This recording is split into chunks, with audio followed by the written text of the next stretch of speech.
Et salut tout le monde, c'est TheKK. Aujourd'hui on se retrouve pour notre premier épisode de Manga Short et nous allons commencer avec le premier manga que j'ai lu, Shaman King.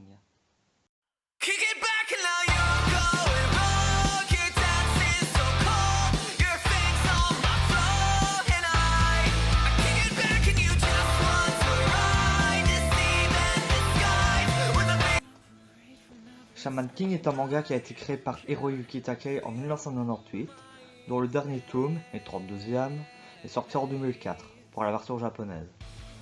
Donc Shaman King retrace l'aventure de Asakura Yo pour devenir le Shaman King. Elle commence vraiment par le début, où on rencontre Oyamada Manta, qui vient à rencontrer un peu par hasard Yo, et c'est un peu grâce à lui que Manta découvre qu'il peut voir les fantômes.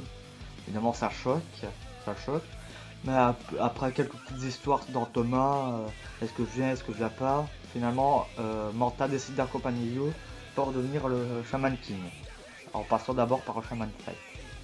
Normalement là vous devrez vous poser quelques questions. Qu'est-ce qu'un Shaman, au hasard si vous ne savez pas? Qu'est-ce qu'un Shaman Fight? Qu'est-ce qu'un Shaman King? Donc un Shaman, pour ressortir la définition du manga, donc le chaman est une personne qui sait se mettre en contact avec les divinités, les âmes des morts et d'autres esprits errants.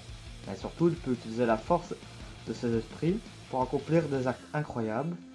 Il sait également tirer parti des connaissances des divinités, utiliser des esprits à des fins de guérison ou faire revenir sur Terre un mort.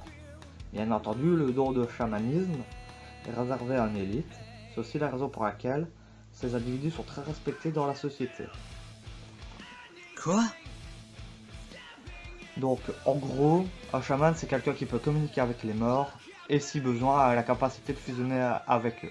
Ah, Le Shaman Fight est un tournoi se déroulant tous les 500 ans pour déterminer le Shaman King. Le Shaman King est le roi des chamans, celui qui a gagné donc le Shaman Fight, et il a la capacité de fusionner avec le Great Spirit, qui est le big boss des fantômes. C'est le Arceus des fantômes si on veut. C'est l'équivalent Arceus, le dieu des Pokémon quoi. Il a un niveau très haut quoi.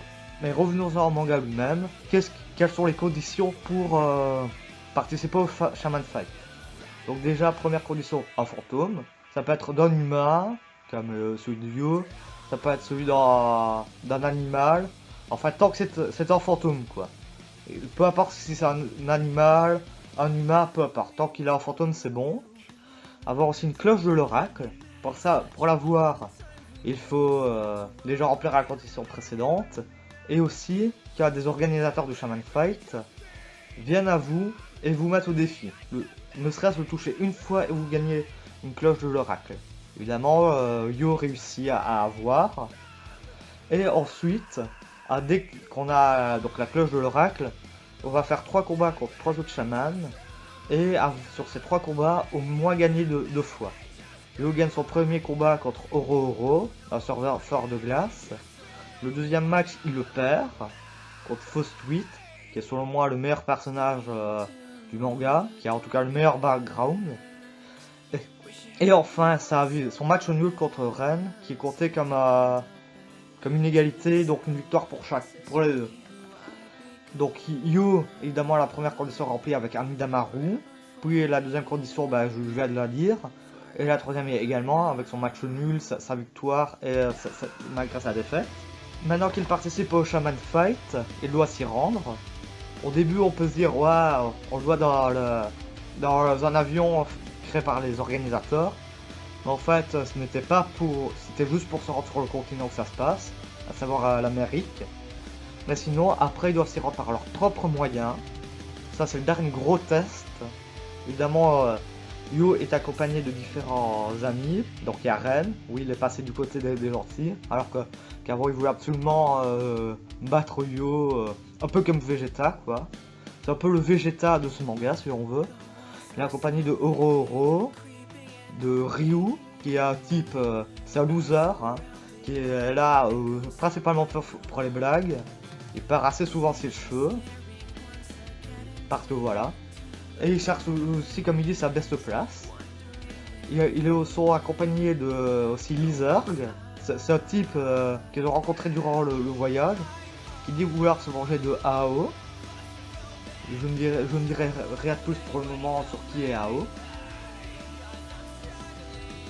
Et enfin, Anna, j'ai failli l'oublier, Anna. Qui c'est Anna? C'est la meuf donc de Yo, et qui dit être la femme du Shaman King. Forcément, elle parle de Yo. Et c'est le genre de fille, tu la regardes de travers, elle pourrait t'éclater la nuit. Et enfin, ils sont accompagnés évidemment de Manta, que j'ai cité au début. Donc forcément, ils arrivent à l'endroit du concours, du tournoi, pardon, pas du concours, où ils y retrouvent donc Faust 8, qui avait réussi à faire le parcours jusque-là. À la surprise, l'équipe doit se séparer en groupe de 3 pour pouvoir participer au tournoi. Donc il y a l'équipe de Yo, Faust 8 et Ryu, parce qu'ils n'avaient pas, ça faisait pas un nombre qui était divisé par 3. Après la deuxième équipe, c'est Ren, puis Chocolove, qui est l'équipe qu'ils ont rencontré là-bas, et enfin de Oro. Et Lizard est dans une autre équipe, celle des X-Low, qui est une équipe de justiciers un peu, qui dit vouloir tuer Ao. Donc maintenant la question c'est qui est Ao? Ao c'est un type qui renaît tous les 500 ans environ, pour à chaque fois regagner le tournoi. Et cette fois-ci, particularité, on apprend que c'est le frère jumeau de Yo, ce qui est un choc pour tout le monde, et pourtant Ao semble plus puissant, vu qu'il a un fantôme, The Spirit of Fire, qui est une sorte de sous-Great Spirit, qui est donc très fort. Donc là je fais un gros tournoi, hein. Donc l'équipe de Yo et Ren viennent à un moment s'affronter, c'est à peu près dans les demi-finales. L'équipe de Lizard ayant perdu avant, je crois. Ouais, ils ont perdu. Et donc ils viennent à se rencontrer. L'équipe de Yo gagne. À la surprise, à la fin finale, ils devaient rencontrer donc Ao. L'équipe de Yo décide d'abandonner le tournoi. Vous allez me dire, c'est débile.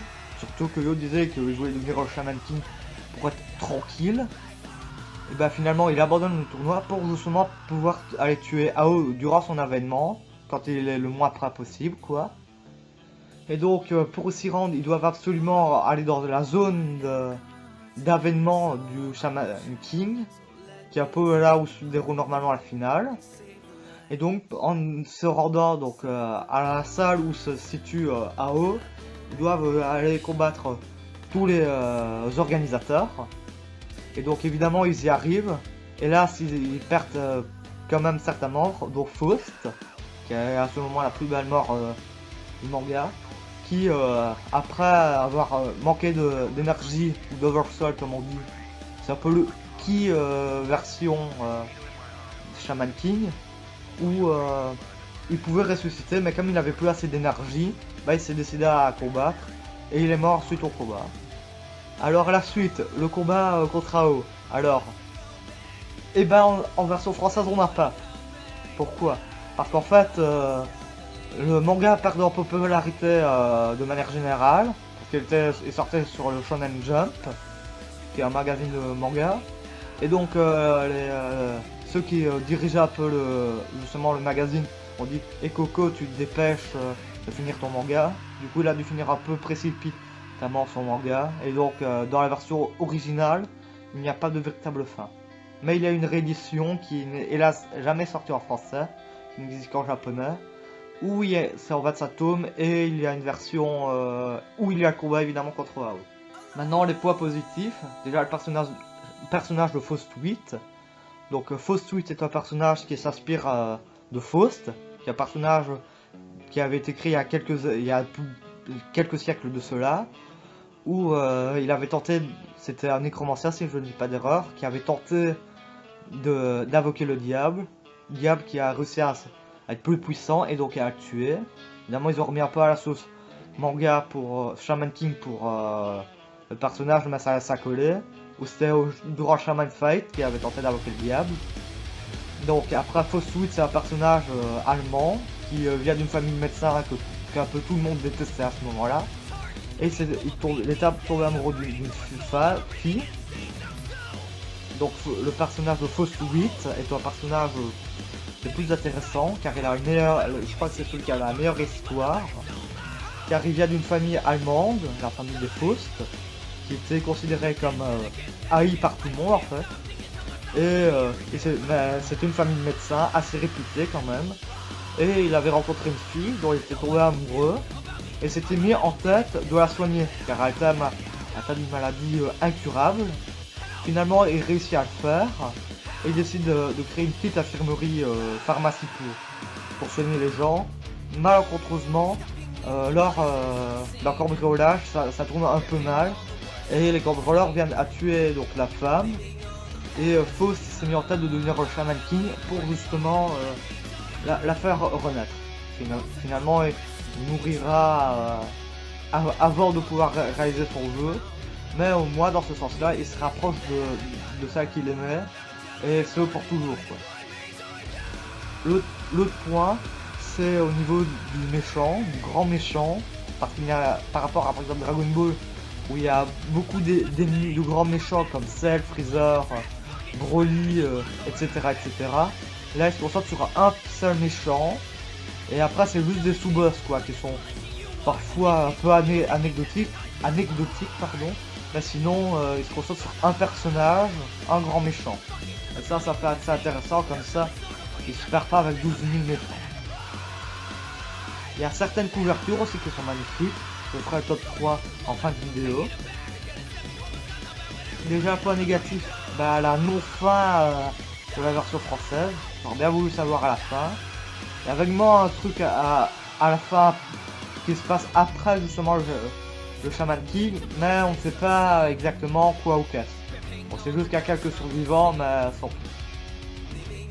Point négatif, c'est au niveau du tome 27, parce qu'en fait dans ce tome-là, tout particulièrement, en fait Hiroyuki Takei a mis un de ses one-shots, et au lieu que ça soit vraiment à la toute fin après tout le manga, ça vient vraiment aller aux 2/3 du manga, ce qui fait qu'au lieu d'avoir possiblement une fin vraie par rapport au Shaman King de manière générale, et ben on ne l'a pas. Et aussi ce qu'on appelle la chanson de Funberry, qui est en fait des moments qui viennent presque à chaque manga, qui sont des moments un peu, j'ai envie de dire, inutiles, qui sont sur le côté de l'histoire. Et je pense que si Hiroyuki Takei avait remplacé les chansons de Funberry et justement le one shot, je pense qu'il aurait totalement atteint la fin du manga. On aurait su qui avait gagné entre Ao et Yo. Numéro 3, nous avons le 31e tome. Le côté un peu crayon rend le dessin très beau. En numéro 2, c'est un peu particulier, c'est un peu contradictoire. Le manga lui-même, je l'ai expliqué, il n'était pas extraordinaire dû au one shot.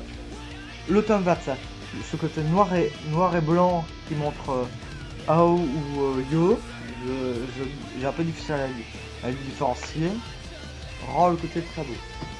Et le premier tome, par rapport à numéro A plutôt, qui est par rapport à mon personnage préféré du manga. Normalement vous aurez dû comprendre par ma vidéo. Le tome 13 avec Faust, qui est le meilleur personnage pour moi du manga. Donc voilà, merci à vous d'avoir regardé cette vidéo. N'hésitez pas à mettre un pouce en l'air ou pouce vers le bas, en dépendant de si vous avez aimé ou pas la vidéo. N'hésitez pas à partager la vidéo si vous avez envie de la partager. De vous abonner si vous voulez suivre mes autres vidéos et la suite de mes mangas short. Je vous remercie d'avoir regardé encore une fois cette vidéo. N'hésitez pas à rejoindre aussi le Discord qui sera dans la description. Sur ce, merci tout le monde. C'était TheKalka.